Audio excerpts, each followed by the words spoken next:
resulta sa ano to, sa sobrang haba at hirap ng nilakad. Sobrang layo, up and down hill ang nilakad.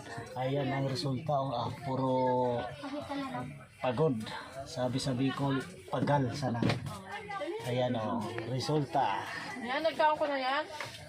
Yan yung mga kasamahan natin sa Rally for Peace.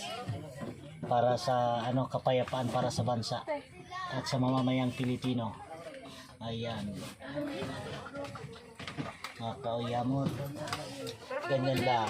Para sa katotohanan, sila lang yung tumatayo sa tunay na katotohanan.